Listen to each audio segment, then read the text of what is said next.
มาไล่มองนำกันพี่น้องว่าสิได้ร้ายเสมอเนาะวันนี้ถือว่ามีโอกาส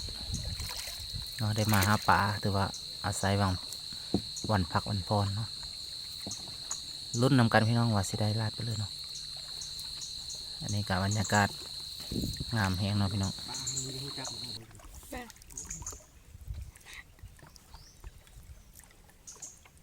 มุกตกอาบอนมันกุกนั่นนะ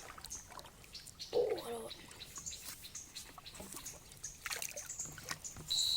รอบนี้กูคิดว่าต้องได้อยู่ประมาณ2-3คลองกว่าแต่ติดตามไปนำกันพี่น้องเอ้ยเนาะว่าสิได้ร้ายเสมอเนาะเพราะว่ามันเป็นบางมื้อเนาะ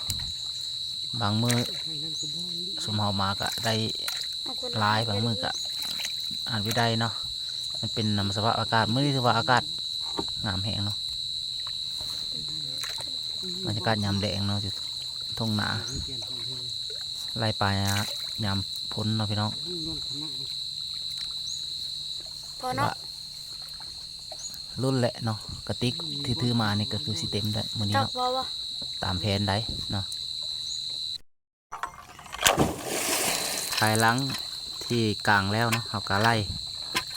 เนาะไล่ปลาเข้าหมองซั่นซะเนาะหลายคนก็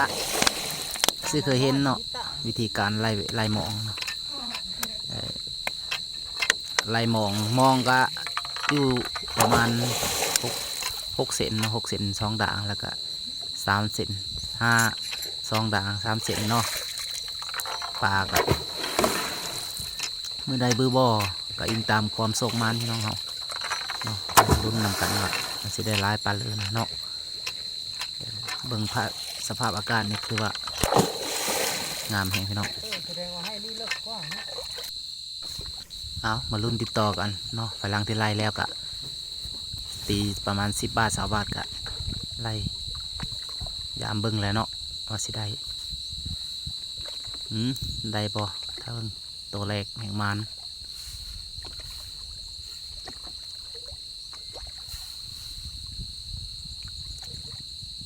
ตามไปเลยเซตตัวหนึ่งได้แล้วตัวหนึ่งเนาะนี่เราต้องเอานี่ตักเอาเนาะเพราะว่า อีกก็รู้ ยา เจีย มันขาดไปเนาะยามัน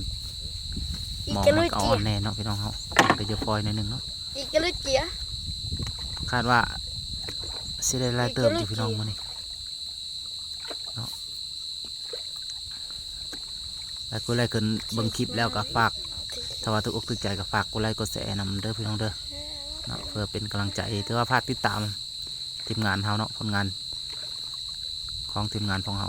เนาะเฮ็ดไปเรื่อยๆวันนี้ก็ถือว่ามากับพ่อแม่เนาะมีพ่อแม่แล้วก็5 คน 6 คนเนาะมื้อนี้รุ่นไปพี่น้องเฮากระติกกะทางเฮยพ่อแม่แห้งใหญ่พี่น้องเฮาเบิ่งสีแดงเนาะหาไม่แม่นอันนั้นดอกพี่น้องเฮาหาเพื่อเอาไปกินนะช่วงเข้าการเอาอาศัยมาแต่เช้าทิศเด้เนาะไม่แม่นว่าหามือคลายดอกเนาะเอาลุ้นไปเลยๆมองตัวนี้ก็คือมอง6 เซนนะปลากะสีใหญ่แน่นึง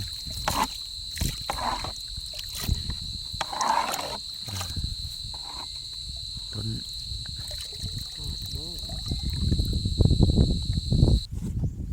ลัดตอนนี้ได้บ่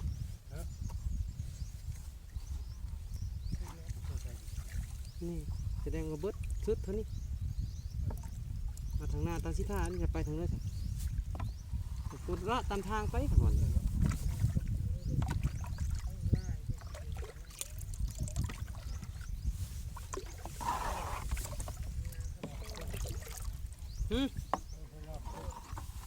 แสดงว่าชิกลับหลังอันเต้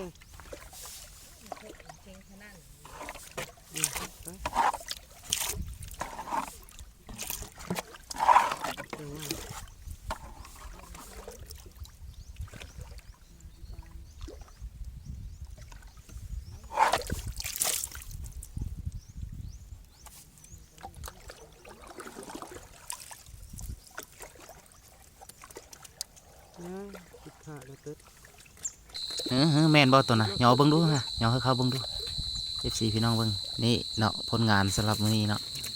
นี่ก็คือผลงานเนาะสำหรับหอบแรงแหกมานเนาะถือว่าหลายเนาะ